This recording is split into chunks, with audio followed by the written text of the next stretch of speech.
ये देखो, ये देख रहे हो, ये जो आप देख पा रहे हो, यदि आप पूरा इसको देख पा रहे हो, और ये है क्या, कोई बता सकता है क्या है ये एक हाथ है, उसके अगल बगल कालिक है, देख रहे हो आप। तो ये हाथ की छाप मिली है। ये क्या है, ये हाथ की छाप मिली। ये हाथ की छाप 27,000 साल पहले की है। सोचो, 27,000 साल पहले की ये हाथ की छाप आप देख पा रहे हो। ठीक, कितना मतलब अजीब लगता है, कितना रिलेट करती है हिस्ट्री आपस में। हेलो दोस्तों, स्वागत है आपका मेरे चैनल में। और इस चैनल में, विद्यादान चैनल में, हम लोग पढ़ने जा रहे हैं जीएस में हिस्ट्री। सबसे पहले हिस्ट्री पढ़ेंगे, और मैं पूरी हिस्ट्री पढ़ाऊंगा आपको, बिल्कुल फ्री में पूरी हिस्ट्री पढ़ाऊंगा। और हिस्ट्री के बाद बाकी सारे सब्जेक्ट भी यहाँ पर कवर किए जाएंगे आज से हर रोज़। ठीक है, तो देखो, हम लोग हिस्ट्री पढ़ने जा रहे हैं और कुछ अलग तरीके से हिस्ट्री पढ़ेंगे। ऐसे पढ़ेंगे कि इंटरेस्ट डेवलप हो, क्योंकि सबसे ज़रूरी चीज़ है इंटरेस्ट डेवलप होना। यदि इंटरेस्ट डेवलप नहीं हुआ तो फिर कनेक्ट नहीं हो पाते हैं लोग सब्जेक्ट से। ठीक है, तो सब्जेक्ट से इंटरेस्ट, सब्जेक्ट में डेवलप होना बहुत ज़रूरी है। तो इसी को ध्यान में रखते हुए जो कुछ भी हम लोग करने जा रहे हैं, सिर्फ और सिर्फ इसलिए करेंगे ताकि ज़्यादा से ज़्यादा आपको समझ में आए। ठीक है,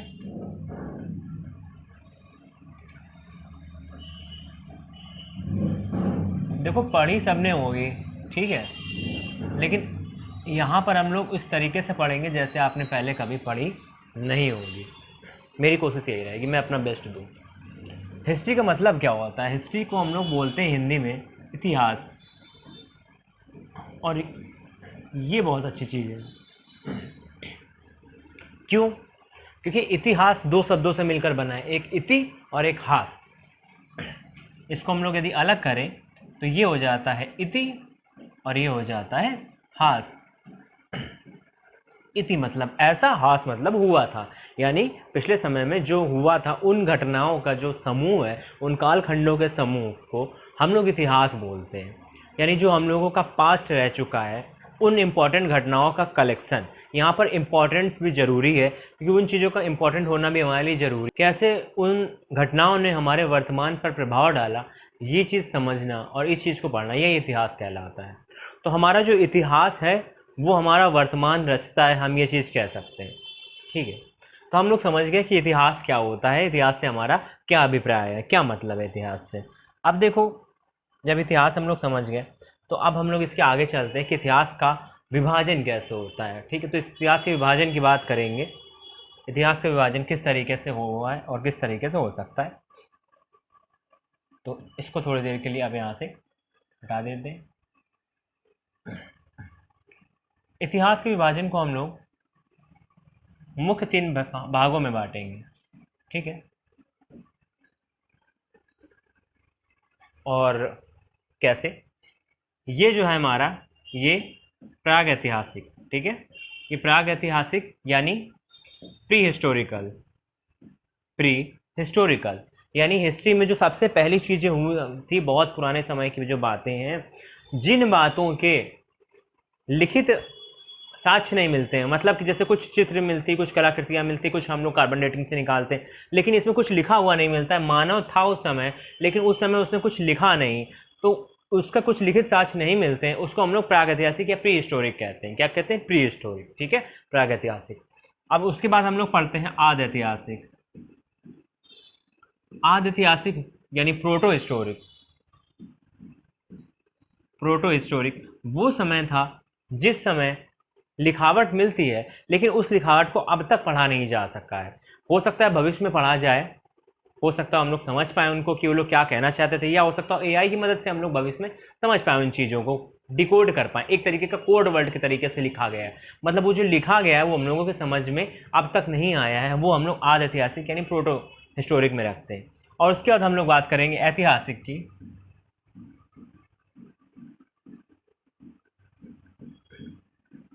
ऐतिहासिक, इसमें चीज़ें लिखी भी गई हैं और हम लोग पढ़ भी चुके हैं। ठीक है, तो ये चीज़ें सबसे कम पुरानी आप कह सकते हो, इन सब में सबसे कम पुरानी हो गई ऐतिहासिक यानी हिस्टोरिकल। तो ये चीज़ें हैं ऐतिहासिक। तो अब हम लोग ऐतिहासिक का विभाजन देखने जा रहे हैं। ऐतिहासिक को कैसे विभाजित कर सकते हैं, डिवाइड कैसे कर सकते हैं, और कैसे पढ़ेंगे हम इसको। ठीक है, चलो। तो ऐतिहासिक में, ऐतिहासिक के भी तीन भाग किए जा सकते हैं।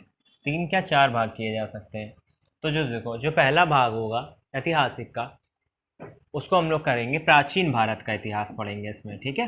प्राचीन भारत का पढ़ेंगे, सबसे हमारे लिए इम्पोर्टेंट भारत है, तो प्राचीन भारत का इतिहास पढ़ेंगे। प्राचीन इतिहास बोला जाएगा और ये बोला जाएगा मध्यकालीन इतिहास, ठीक है। मध्यकालीन इतिहास, मध्यकालीन या मध्यकालीन भारत का इतिहास। तो देखो, प्राचीन भारत के इतिहास में हम लोग वैदिक काल वगैरह सब पढ़ लेंगे। मध्यकालीन भारत का इतिहास, जो मध्यकालीन भारत का इतिहास है वो 7वीं सदी तक आप समझ सकते हो कि 7वीं सदी तक, जो 10वीं सदी से 7वीं सदी तक के बीच की जो मेन घटनाएं हैं वो हम लोग यहाँ मध्यकालीन भारत के इतिहास में पढ़ेंगे, ठीक है। अब उसके बाद आता है यहाँ पर आधुनिक, आधुनिक भारत का इतिहास, ठीक है। आधुनिक भारत का इतिहास हम लोग, और ये औरंगजेब के बाद का जो समय है, अंग्रेजों का जो समय, 18वीं सदी 19वीं सदी, इसमें जो चीज़ें हुई हैं, आज़ादी के आंदोलन, इन सब चीज़ों के बारे में पढ़ेंगे। और जो इसके बाद आता है, इसके बाद हम लोग यहाँ पर पढ़ेंगे विश्व का इतिहास। क्या पढ़ेंगे?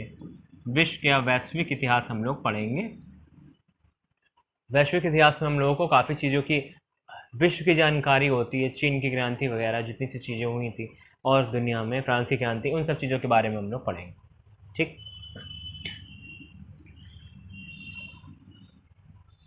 तो इसको भी स्क्रीनशॉट इसका लेना है तो ले सकते हो।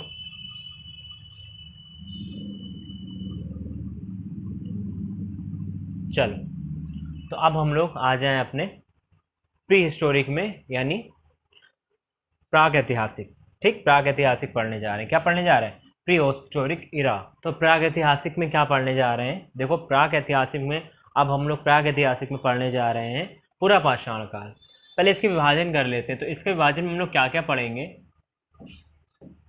पूरा पाषाण काल, ठीक है। ये प्री स्टोन एज है। क्या है ये? प्री स्टोन एज है। लिख लेना, जिन लोगों को इंग्लिश में लिखना हो लिख लेना। उसके बाद हम लोग पढ़ते हैं मिडिल स्टोन एज, मध्य पाषाण काल, ठीक है। मध्य पाषाण काल पढ़ेंगे। उसके बाद में क्या पढ़ेंगे? नव पाषाण काल, नव पाषाण काल। और उसके बाद हम लोग पढ़ेंगे उत्तर पाषाण काल। इसी को बोला गया है ताम्र पाषाण काल। इसी को क्या बोला गया है? ताम्र पाषाण काल बोला गया है, ठीक। ताम्र पाषाण काल बोला गया है इसको, ये पढ़ेंगे। अब ये बहुत इम्पॉर्टेंट है। किस लिए? हिस्ट्री से यदि कनेक्शन बनाना है तो सबसे पहले आपको ये समझना पड़ेगा कि हिस्ट्री की शुरुआत कैसे होती है। जब हम लोग कनेक्ट कर पाते हैं, हम लोग तभी कनेक्ट कर पाते हैं जब हम लोग पीछे से हिस्ट्री को क्रमवार सिलसिले से पढ़ते हैं। यदि हम लोग ऐसे नहीं पढ़ेंगे तो हम लोग कनेक्ट नहीं कर पाएंगे। बड़ी मज़ेदार चीज़ बताने जा रहा हूँ पूरा पाषाण काल के बारे में। पूरा पाषाण काल चालू होता है 30 लाख साल पहले, ईसा से 30 लाख साल पूर्व से लेकर 10,000 ईस्वी पूर्व तक जो काल है, वो काल, ये पूरा जो है ये प्राक ऐतिहासिक का काल आप कह सकते हो। इसी में आप ये पूरा पाषाण काल, मध्य पाषाण काल, नव पाषाण काल, उत्तर पाषाण काल, ये सब हो जाने वाले हैं, ठीक है। तो पूरा पाषाण काल वो काल था जिस काल में इंसान ने आग की खोज की। इंसान खानाबदोश जीवन जीता था। कैसा जीवन जीता था? खानाबदोश जीवन, ठीक है। खानाबदोश जीवन क्या होता है? जिन लोगों को पता है अच्छी बात है, जिन लोगों को नहीं पता, इंसान कैसे जीता था, इसको इस तरीके से लिखे, खाना बदोश, खाना बदोश जीवन जीता था इंसान। यानी कि एक जगह से दूसरी जगह चलते रहते थे, घर नहीं हुआ करता था, ठीक। घर नहीं हुआ करता था। और इस समय ही इंसान ने सबसे बड़ी जो खोज कह सकते हो कि आग की खोज की। अब आग की खोज इंसान ने जब की होगी तो कैसे की होगी? जानबूझ के खोज तो की नहीं होगी। ऐसा हुआ होगा कि आग की खोज अचानक से हुई होगी। भाई कुछ भी मान लो, कोई घटना, एग्जांपल मैं दे रहा हूँ कि जैसे कि किसी भी वजह से दो पत्थर को आपस में टकराया होगा। मान लो किसी पे गुस्सा आई, मान लो जैसे कि बनमानुष जैसे हैं, ठीक है, उठाया, अब किसी पे नहीं मार पाए, गुस्सा आ रही लेकिन उसको नहीं मार सकते, हो गया, उसके बाद अपने में दो पत्थर उठा कर टकरा लिया जोर से, जोर जोर से टकराया, क्या हुई, चिंगारी पैदा हुई। चिंगारी पैदा हुई तो बड़ा कौतूहल हुआ होगा कि अरे ये क्या हो गया, तो फिर बार बार करके देखा, बार बार करके देखा, चिंगारी पैदा हुई। जब उसी चिंगारी को किसी ने किसी पत्ते या किसी ऐसी जलने वाली, आसानी जलने वाली चीज़ के पास टकराया होगा तो आग जली होगी, और उस आग जब जली होगी तो उन लोगों को आग का एहसास हुआ होगा कि ये क्या चीज़ है, गर्मी का एहसास हुआ होगा। ये सबसे पहले अब किस तरीके से हुआ ये पता नहीं है, अंदाजा मारा जा सकता है कि ये अचानक से हुआ होगा, ये धोखे से आविष्कार हुआ था। तो ये कह सकते हो कि सबसे बड़ा जो पहला आविष्कार है ये धोखे से हुआ था, क्योंकि जानबूझ के आप, मुझे पता ही नहीं क्या क्या होती तो आप कैसे आविष्कार करोगे, कुछ चीज़ों का आविष्कार ऐसे अनजाने में हो जाता है। फिर धीरे धीरे वो लोग समझे होंगे कि इसका फ़ायदा क्या है, इसे क्या कर सकते हैं। सबसे पहले उन लोगों ने इस आग का उपयोग शायद रोशनी के लिए किया हो, इससे लकड़ी जलाई हो, रोशनी के लिए किया हो, उसके बाद इन लोगों ने खाना पकाने के लिए यूज़ किया उस आग का, और धीरे धीरे उस आग के बहुत सारे काम होते चले गए। ठीक है, अब बात करते हैं मध्य पाषाण काल की। तो मध्य पाषाण काल और पूरा पाषाण काल में जो एक अंतर देखने को मिलता है वो ये अंतर देखने को मिलता है कि जो पूरा पाषाण काल था उस समय के जो हथियार होते थे बहुत बड़े होते थे, बड़े पत्थरों के हथियार होते थे। पहले क्या होता होगा, जैसे कि शिकार करना है, तो अब शिकार करना है, मान लो हिरन वगैरह का शिकार करना है, तो क्या हुआ, पत्थर पत्थर उठा के मार दिए। उसके बाद में क्या करा कि पत्थरों के कुछ हथियार बनाने लग गए। ठीक है, पत्थरों के बड़े बड़े हथियार होते थे। जब यहाँ मध्य पाषाण काल में उन्होंने छोटे हथियार बनाने चालू कर दिए। छोटे हथियारों का क्या फ़ायदा, छोटे हथियार से आप पास जाकर मार सकते हो, छोटे हथियार को आप अपने साथ आसानी से ले जा सकते हो, तो छोटे हथियारों का ये फ़ायदा था। तो यहाँ पर जो हुआ है, यहाँ पर छोटे हथियार हुए हैं, छोटे हथियार। ठीक है, और दूसरी जो चीज़ यहाँ पर हुई है वो दाह संस्कार या अंत्येष्टि कार्यक्रम देखने को मिलता है। दाह संस्कार यानी यहाँ पर दाह संस्कार, या फिर इसको ये कह दो, दाह संस्कार ना कह के कह दो कि अंतिम संस्कार। ठीक है, क्योंकि दाह संस्कार नहीं बल्कि अंतिम संस्कार पहले गाड़ा जाता था।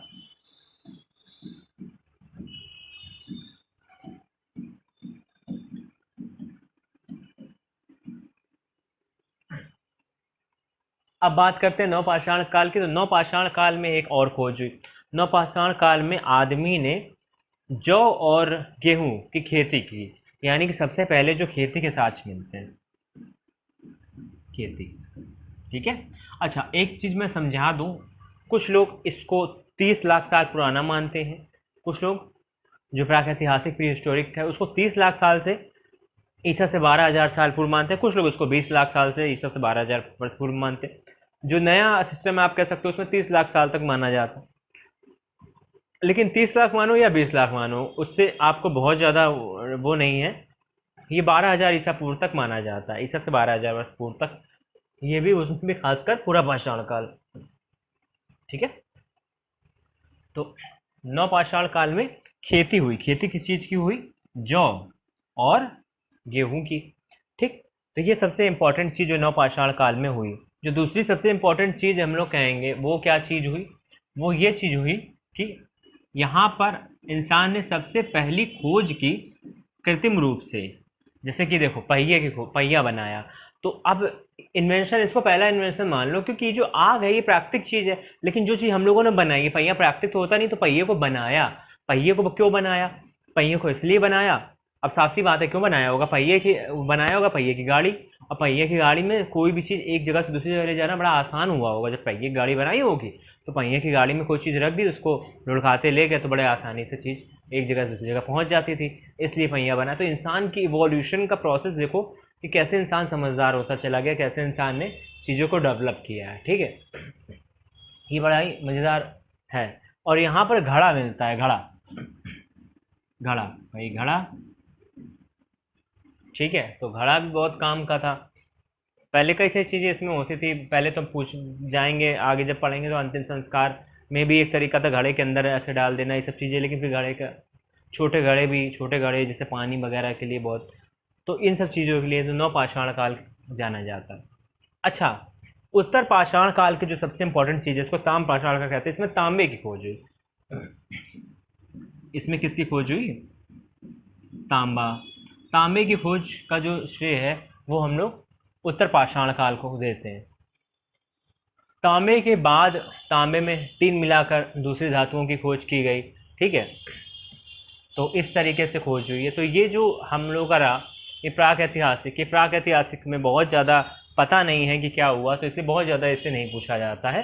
फिर भी इससे कुछ क्वेश्चंस पूछे जाते हैं जो मैं आपको करवाऊंगा, वो जो क्वेश्चन जो इससे पूछे गए हैं। ठीक है, तो इसको यदि आपको स्क्रीनशॉट लेना है तो इसका स्क्रीनशॉट आप ले सकते हो।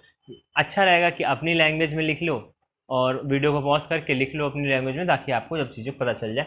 अब हम लोग अगली बार जब जाएंगे तो हम लोग प्रोटो हिस्टोरिक के बारे में पढ़ेंगे, यानी आदि ऐतिहासिक के बारे में पढ़ेंगे। अच्छा, कुछ मैं आपको बढ़िया चीज़ दिखाने वाला हूँ इस टाइम पे, वो आप देखो। पूरा पाषाण काल जो कि वैसे मैंने कहा कि 12,000 ईस्वी पूर्व तक का जो कहा जाता है, तो उसमें क्या मिला है, क्या साक्ष्य मिले, ये चीज़ मैं आपको दिखाने जा रहा हूँ। बड़ा ही इंटरेस्टिंग है ये, और ये इसलिए मैंने आप लोगों के लिए रोक के रखा था।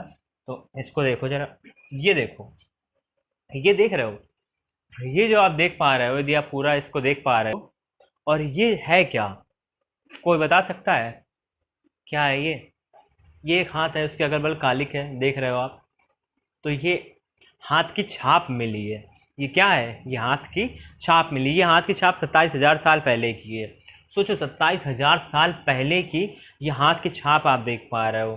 ठीक, कितना मतलब अजीब लगता है, कितना रिलेट करती है हिस्ट्री आपस में, जब हम लोग अपने इवोल्यूशन के बारे में जानते हैं। ठीक है, अपने एंसेस्टर्स के इवोल्यूशन के बारे में जानते हैं। तो एक तो ये चीज़ है जो मैंने आपको दिखाई, और एक और चीज़ है जो मैं आपको दिखाऊंगा। ये आप देख पा रहे होगे, ये भीमबेटका गुफाओं में ये चित्र मिले हैं। अब ये चित्र देखो, इसीलिए यहाँ के समय को जो है वो कुछ लिखावट नहीं मिली, लेकिन ऐसे चित्र मिले। अब इस चित्र में देख सकते हैं कि ये घोड़े पे बैठा हुआ है, शायद ऐसा लग रहा है घोड़े बैठा हुआ है, उसने कुछ भाला ले रखा है इन लोगों ने, यानी ये लोग कहीं लड़ने जा रहे हैं, ऐसा देखने में ऐसा लग रहा है। ठीक है, ऐसा लग रहा है कि ये दो घोड़ों की जो सेना है, सब लोगों ने भाले ले रखे हैं हाथ में, और ये भाला ले रखा है, इसका मतलब ये तब का होगा जब लोहे का आविष्कार हो चुका होगा, या तब का होगा। ठीक है, देखने से ऐसा लगता है, मतलब आप समझ पा रहे हो कि लोग, अब देख पा रहे हो कि देखो घोड़ों में चल रहे हैं। इंसान ने इस टाइम तक ये बताने की कोशिश की, कोई जैसे कोई यहाँ पर आया बैठा, उसने बनाया है, ये पत्थरों पे बनाया है, इसलिए अब तक बचा रह गया। यदि कहीं और होता तो फिर बचा भी ना रह पाता। ये इतना काफ़ी पुराना है ये। ठीक है, भीमबेटका गुफाओं में आपको ये सब चित्रकारी मिलती, बहुत सारे अच्छे अच्छे अलग टाइप के देखने के दृश्य मिलते हैं, ऐसे चित्र मिलते हैं। तो होप कि आपको अच्छा लगा होगा, रिलेट किया होगा आपने हिस्ट्री से, आप रिलेट ही करोगे, मेरा यही कोशिश रहेगी कि जब मैं पढ़ाऊँ तो आप रिलेट करो उससे। ठीक, तो मिलते हैं अगली वीडियो में, तब तक के लिए इस चैनल को सब्सक्राइब कर लेना, बेल आइकन को प्रेस कर लेना।